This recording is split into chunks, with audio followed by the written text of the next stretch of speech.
विश्व के सभी मानवों को वैद्य गुरुदेव मिश्र का नमस्ते। Life style and world peace YouTube channel में आप आते हैं, इसके लिए ढेर सारी साधुवाद, बहुत सारी बधाइयाँ। Life style and world peace YouTube channel में आते ही आप लाइक करें, सब्सक्राइब करें, बेल आइकन बटन को दबाते हैं, अपना मोबाइल नंबर छोड़ें, अपने कंट्री का नाम लिखें। अगर आप पुण्य के भागी बनना चाहते हैं तो आप सब्सक्राइब के साथ साथ शेयर जरूर करें। हमारा संपर्क नंबर है 94 71 26 98 82। समग्र स्वास्थ्य की प्राप्ति हेतु एक अभूतपूर्व कदम। मानव द्वारा ग्रहण किया जाने वाला अन्न भी उसके शरीर का निर्माण करता है। शरीर को ग्रहण किया गया अन्न औषधि वनस्पतियों का रूपांतरण कहा जा सकता है, क्योंकि food is health, food is medicine. भोजन ही आपका औषधि है, भोजन ही आपका स्वास्थ्य है। भोजन में 3 अक्षर है, भव से भविष्य, जौ से जीवन, नौ से निर्माण। जिससे भविष्य में जीवन का निर्माण होता हो उसे हम भोजन और भजन कहते हैं। दोनों का एक ही उत्तर होगा। जिसका भोजन पवित्र नहीं उसका भजन कभी पवित्र नहीं, और जिसका भजन पवित्र नहीं उसे कभी ईश्वर प्राप्ति नहीं। यदि मानव को ये पोषक पदार्थ न हो तो शरीर का स्वयं का जोखिम रख पाना संभव न हो सकेगा। इन पोषक पदार्थों में उपस्थित रासायनिक तत्वों का परस्पर संतुलन ही मानवीय काया की जीवन शक्ति का मूल आधार कहा जा सकता है। इसीलिए ग्रहण किए जाने वाले आहार में यदि असंतुलन अथवा विषाक्तता का समावेश हो जाए तो शरीर में रोग, विकृतियां इत्यादि पनपने लगती हैं।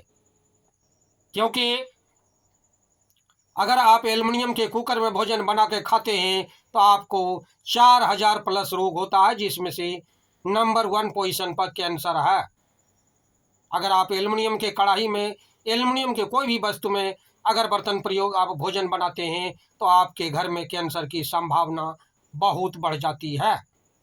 सावधान, दूध गर्म मिट्टी के बर्तन या लोहे की कढ़ाई में ही करें। याद रखें, भोजन ग्रहण करें केले के पत्ते में करें या लकड़ी के थाली में ही भोजन करें तो आपका स्वास्थ्य 100% लाभकारी हो सकता है। जीवन में जल्दी रोगी नहीं होंगे आप। इन विकृतियों को सुधारने के लिए चाहे आधुनिक चिकित्सा विज्ञान की हो अथवा वनौषधि विज्ञान, सभी प्रयत्न ये हो सकते हैं कि इस रासायनिक असंतुलन को सम्यक रूप से पुनर्स्थापित किया जाए। विषाक्त तत्वों को शरीर से निकालने की एवं आवश्यक तत्वों की को शरीर में पूर्ति हो कमोबेश हर चिकित्सा पद्धति आधार पर मानी जा सकती है। इस उद्देश्य की पूर्ति हेतु भारतीय आयुर्वेद या वनौषधि विज्ञान वनस्पतियों का आश्रय लेता है ताकि कम पड़ रहे खनिज, लवण, पोषक तत्वों की पूर्ति की जा सके। खनिज एवं लवण यदि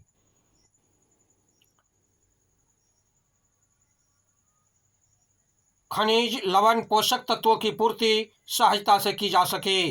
खनिज लवण औषधियों के माध्यम के लिए जाने जाते हैं, उनका पाचन सहजता से संभव हो पाता है, उनको पचा पाना संभव नहीं हो पाता है।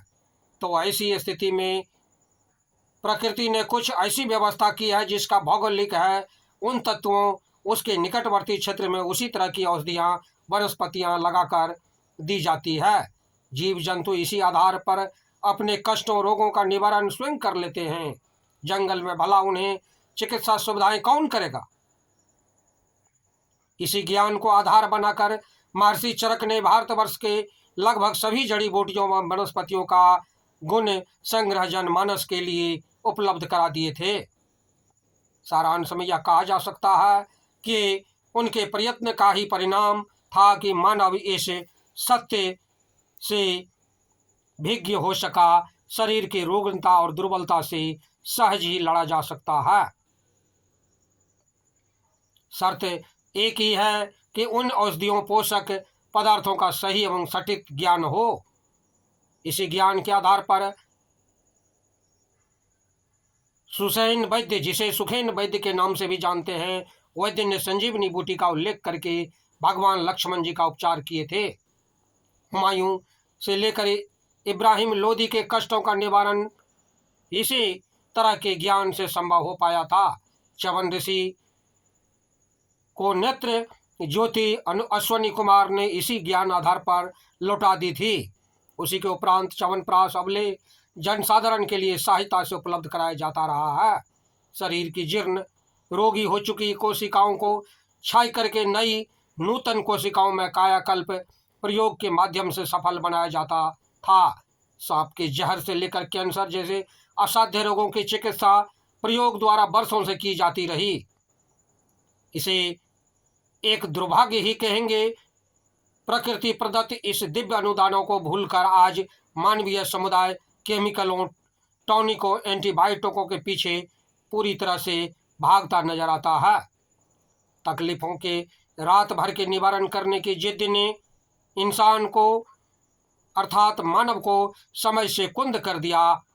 वह यह भूल सा बैठा कि इन तीव्र उत्तेजक पदार्थों को बारंबार लेने का दुष्परिणाम क्या होगा।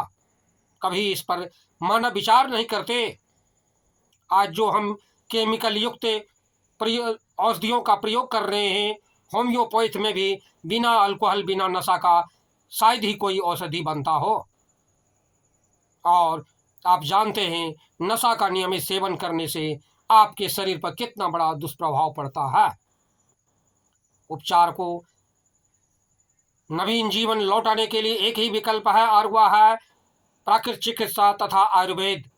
मानवीय समुदाय बुरी तरह से व्याप्त समस्याओं के सटीक समाधान के उद्देश्य से ही इस जीवन में आयुर्वेद और प्राकृतिक चिकित्सा को अपनाना मानव जीवन का मूल्य उद्देश्य होना चाहिए।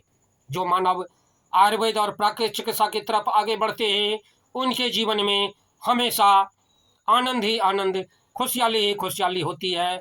उनके पास सैकड़ों रोग, हजारों रोग से वे निदान पा जाते हैं। उनका यौवन हमेशा बरकरार बना हुआ रहता है। मानव आयुर्वेद और नेचुरोपैथ के माध्यम से 120 साल तक अपनी जवानी कायम रख सकते हैं। बंधु, हमारे चैनल में आते हैं, इसके लिए ढेर सारी शुभकामनाएं, बहुत सारी साधुवाद। आप अगर पुण्य के भागी बनना चाहते हैं तो आपका सब्सक्राइब के साथ साथ शेयर जरूर करें।